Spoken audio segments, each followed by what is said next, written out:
This podcast is brought to you by the Pontiac Summit. The Pontiac Summit is happening in New York City on October 8th at beautiful Lavon Midtown on 42nd Street. The folks at Pontiac invite you to join the third annual Pontiac Summit, as they'll be bringing together the brightest minds in the industry. There will be engaging panels, interactive networking, and the marquee event will be AdTech Jeopardy, hosted by none other than me, Ari Paparo. Get your tickets at pontiac.media and use code MKT60 for 60% off your ticket until September 20th. Pontiac Intelligence is a DSP focused on custom bidding algorithms and low-tech fees. Learn more at pontiac.media.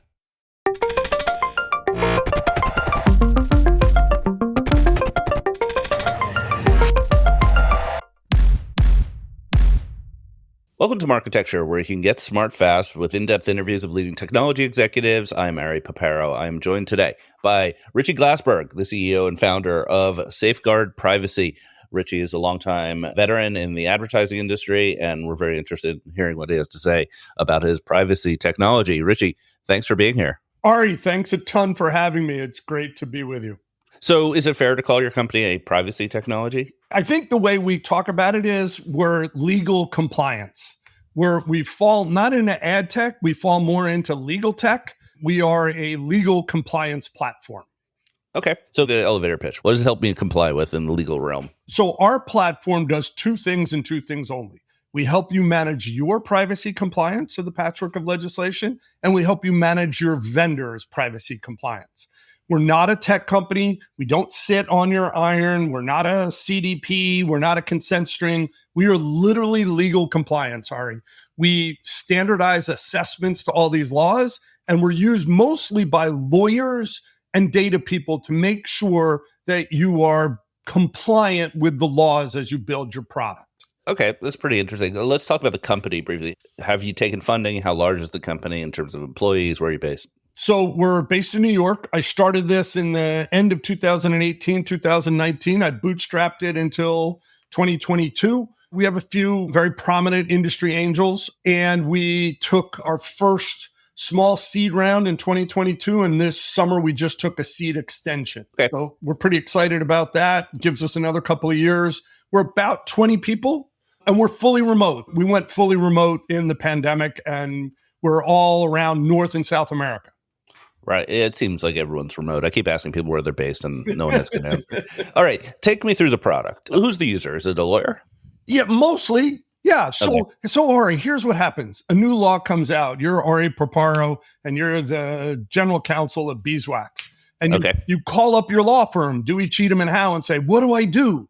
And they send over a bunch of junior associates, and they have a list of questions. They say, Ari, do you do this? Do you take this? Do you look at that? Do you share this? And you're like, yeah, we do this. We don't do this. It's an 8-hour session in your conference room. They bill you by the hour, and they send you a report. And then when you have a problem again, you call them up and you're charged by the hour and you do it. What we did was take that process, and what we did was we standardized the questions to each law. So there's no question about it. And Ari can answer it one way, Richy can answer another way, but it's all literally to the letter of the law. And then you have this on a SaaS platform so that you can answer the questions. If you're not complying with something, we literally built in a remediation system in there where you could assign it to somebody. It's a collaboration tool. It's a continuity tool. You can ask your product guy. You can ask your business guy, and you can all figure it out. And then you have a record of your path to compliance. Does that make sense? Okay. So, yeah, but let's flesh it out. So, I just read about a law that I didn't know about that in Washington State, You're not allowed to store health data at all, really, basically. Exactly. You're not allowed to link health data to any user IDs at all. So what does it look like the morning I wake up and I get my coffee and I fill out the form? So you log in a Safeguard Privacy and you open up the Washington My Health, My Data Act, and we literally step-by-step take you through the whole act. This is the definitions. This is because you have to know what is health data. Okay. Everybody defines sensitive data different, health data different. These acts are non-HIPAA data. So you have to understand what you're doing. So we literally take you from the basics. What do you have? How do you define it? This is how the law defines it. How are you allowed to use it? How are you not allowed to use it? And we literally walk you through the whole process. Okay, so what happens if there's ambiguity? If, like, let's say I have data about people trying to quit smoking and I'm not sure if that's health data or not. Great. What do I do? That's a great question. We are software, but we support your law firm and your consultants because, as you just mentioned, everybody does it differently. Our software allows you to have your counsel and your consultants on the platform. We like to say we replace those mid-level associates who are asking you the basic questions. But to us, your legal counsel is your best friend.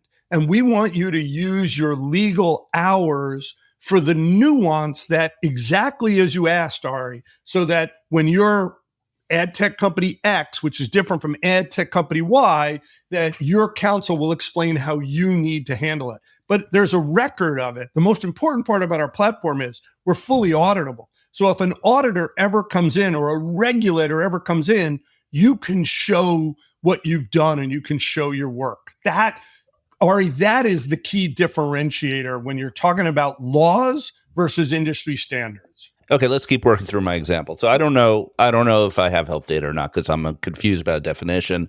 So now I assign something to my outside counsel or my privacy expert. Yep. Right. And then they get an alert saying, like, hey, we have a question. Log on to the platform. You can also, multiple people, you can ask your Ari Paparo, your head of data over there, your head of product, and you can get everybody's input. And there's a record and everybody can communicate in the platform in the question. You can get memos, you can get comments, you can put answers in. Yeah, right. Okay. And then they respond. And so there's this whole record that says, oh, well, our general counsel says that if they interpreted the law, this is health data, let's just say. What's next? Then it goes to the compliance part. And you have to say, well, we have to stop collecting this data. Right. What happens then? So then you can then tell the person running it, the super admin, can go tell the Ari Paparo, the head of product, hey, Ari, that smoking thing, that's health data. You can't store it. And we literally tell you in the remediation, here's what you can do and here's what you can't do. So then you know how to build your business. Ideally, the product person at that point responds like, okay, we're removing it as of this date. And then you have a compliance. Perfect. Right? But what happens if they don't, right? What is it? Aren't you also keeping a record of everyone breaking the law? You're keeping a record. If you send an email to that person, you're keeping a record on Slack. That's the funniest thing. Everybody says, oh, I don't want to do this. It's keeping a record. Our industry has to wake up. Our industry has been unregulated for 100 years, other than kids, right? We're not talking about COPPA. But for the most part, advertising has been unregulated. We have standards, viewability. Somebody says it's 50%. Somebody says, whatever. You can do whatever you want. These are laws. If you violate a law, a regulatory body can subpoena everything you do, every memo, every email, every voicemail. So stop kidding yourself that there's a record of something. It doesn't matter. Our industry has got to wake up that you're now a regulated industry. If you worked at a bank, Ari, every communication you have is stored. If you work at an automotive, every communication you have is stored. There's whole systems that keep records of everything you do.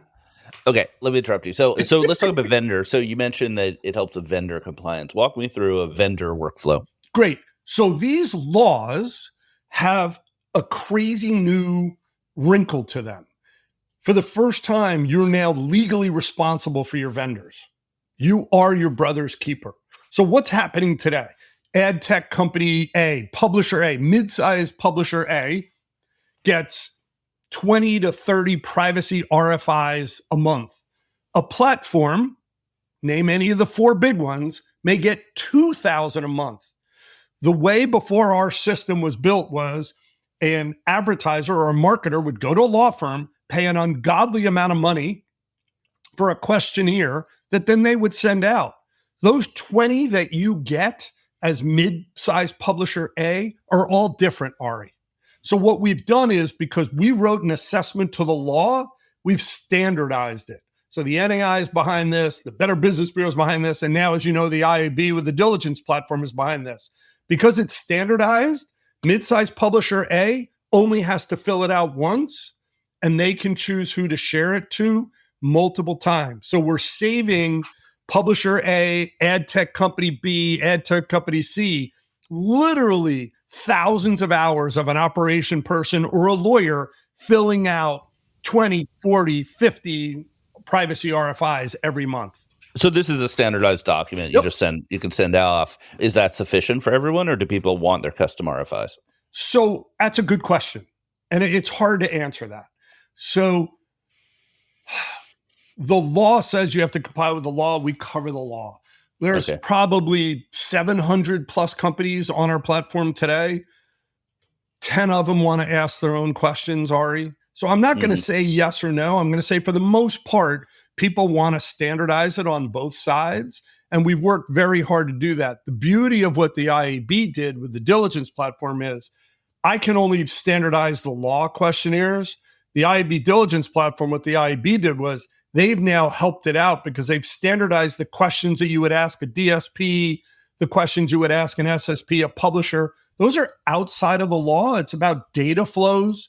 So the IAB took 10 months with the PIAT committees, and it was 100 companies and 10 law firms, and they've standardized the business question. So my guess, Ari, is in the next year or two, pretty much nobody's going to need their own questions because we've got my law questions and the IAB business questions that fit our industry. Does that make sense? Yeah, sure. I have more of a memory of GDPR because that's when I was more of an operator. And in the GDPR world, it was more than questionnaires. We had to sign contracts with all of our vendors about who's a controller, who's a processor. Is that still going on?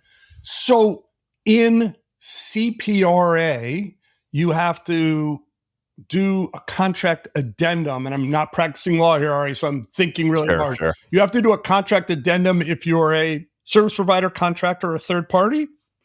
So part of our platform, we're a legal platform. All law firms do is they say, oh, Ari, I'm going to write you a bespoke contract. They have a template. We give you a template. You can edit the template to your needs in your company, and you can use that. In the legal world, templated contracts is a standardized thing. So that's part of our platform. So where you do need a contract, you either get your law firm or you use one of our standardized templates and your law firm does it. So yes, to your answer, there are contracts you have to do. Also DPIAs. So we've got an automated DPIA wizard so people can do that. And that's, how you record what your processes are, both internally and externally. So how do people know they can trust you? You're not a lawyer, right? So how do we know that your company's implementation of a given law is legally correct? So I am not giving an interpretation of the law. My co-founder is one of the most famous privacy lawyers of the last 40 years. He founded the first two privacy practices, Salines, which became Dentons in Europe, and Pillsbury Winthrop in the US. He was the first person with Jules Polonetsky in 1999 or 2000 to do the first New York City bar CLE on privacy. Jules from the old days at DoubleClick. I do not. He was also the senior managing director and the senior lawyer for the largest Swiss bank in the world for 8 years and helped negotiate GDPR. So that's okay. I get it. But no, time out. And we have a whole team of lawyers like that are incredible lawyers. More importantly, to your question, we've been due diligence by the NAI. We've been due diligence by the Better Business Bureau of National Programs. The IAB went through an entire 10-month process looking at our platform versus anything else in the industry and chose us. So we've been due diligence, and the MRC has backed us. We've been due diligence by independent industry leading groups. And we've also been adopted by 4 major law firms at this point. So there's a lot of outside people validating that our assessments track the law. How you answer it, I can't help you, but our assessments do that. Can you clarify exactly what the IAB has endorsed or not endorsed? So the IAB has endorsed and backed our standardized assessments to every state law. And they've added to that the PIAT modules, which are the business questions for an SSP to a DSP, an advertiser to a publisher. And they've backed our secure automated vendor compliance hub, which is what shares so that that you can securely share ad tech vendor A with publisher B and advertiser C. None of what I do is public. Everything is private and secure because your earlier point, Ari, if you're the chief legal counsel of publisher A, you don't want your assessment out there publicly. It's in a secure instance and you want to choose who you share it to. So that's what the IAB has gotten behind. So is the IAB like an official partner of yours? Yeah, we're powering the IAB diligence platform. That's our software and our state law assessments and the vendor compliance hub. We are the technology that runs the entire IAB diligence platform. Okay, so I'm not familiar with the IAB diligence platform. So if someone wants to do some of this work, do they contract with you or with the IAB? Well, we are the contracting agent for the IAB, so it's our contract, but it is an IAB contract. I see. IAB members get a special rate. Non-IAB members can pay for it. Anybody in the industry can join into this. Great. So let's talk about commercials. So how's the pricing work? It depends. It depends on how many modules you need and the size of your company. So we base it on what you need and how big you are. So we try to make it fair for everybody. You can get into the platform for as low as $15,000 and you can pay as much as $300,000. It all depends on the size of the company and what you need. What's a module? Module depends on the module. Great. So a module, so the US state laws are a module. The vendor compliance is a module. So let me give you an example. Second largest bank in America had us build the vendor compliance. This is what they did. In 2019, they paid a law firm an obscene amount of money, hundreds of thousands of dollars to write an RFI for GDPR. That's what it was. Then they spent 7,000 FTE hours for their agency to have a 25-year-old send that PDF to 5,000 vendors. They got 12 back. They came to me in 2020 at CES and said, fix this. We built an automated platform. They're now saving millions of dollars a year, and they pay us a lot of money, but they automatically use our platform to do the assessment on 5,000 vendors. Now, they're not doing all 5,000 at once. It's 80-20 rule, Ari. They're going through their high-value ones, and they do it on the platform. So that's how you use us. And for that, that's at the top end. If you got 5,000 vendors and you're a big company, you would pay on the top end of things. How much resourcing do I need as a customer, besides paying your bill? How much resourcing do I need as a customer to start using this product? Well, the good news is we actually save you about 80% of your internal costs. We've got literally case studies from over 100 customers that have done case studies with us, and the average savings is about 80% of their internal costs. So to answer your question specifically, we don't touch your iron, so there's no integration. We turn on in 24 hours. Right. But turning on is different from being able to use it, right? You're 100% right, but that's an important part. A lot of the privacy tech, part of the problems is integration. It could take 6 to 9 months to integrate a consent string with your CMP. We literally can turn on in 24 hours. So you're not a replacement. To be fair, you're not a replacement for turning on a consent string. I totally agree. Yes, Ari, you're 100% right. You need a lawyer dedicated to it. Depending on your size, you may need 2. The second largest bank in America has the AVP of data governance and one other person managing 5,000 vendors. All right. Cool. It's amazingly efficient. So, okay, let's do a quick lightning round. So relatively quick questions. And I know how you love to talk. Oh, God. Have relatively quick answers. Quick answers. Come on, Ari. You've known me forever. Quick. All right. What's your biggest competitive advantage? Oh, we automate and standardize a very highly complex patchwork of legislation. Do you have any competitors? I guess that's kind of a side note. Yes, of course we do. So our main competitors are law firms. That's what most people are doing. Our main competitors are law firms. An internal wiki, people have been trying to do this themselves. And then on the vendor side, because don't forget, 2 different things. Legal compliance, it's literally law firms and wikis. On the vendor side, we do compete with GRC companies.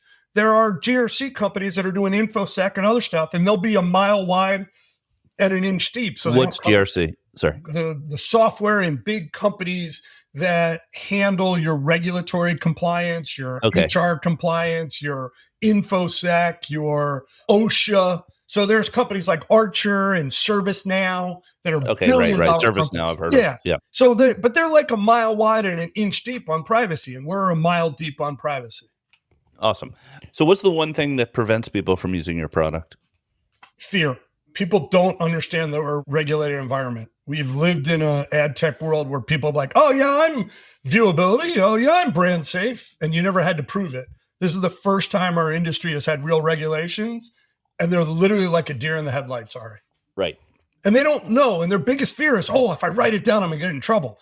Every other industry in the world, there's a record of everything. Automotive, banking, financial, insurance. And I listen to these people in ad tech. Oh, I'm going to put myself in trouble. I'm like, God, you're an idiot. But I don't say that out loud, Ari. Good sales technique. Well, I don't say it out loud, Ari. You don't say it out loud. You think it. So if you're in a meeting with Richy, you know he thinks you're an idiot. Okay. Only if you say that one thing to me. The one thing. All right. Last question. If Safeguard was an animal, what animal would it be? Oh, come on. You got to answer that question.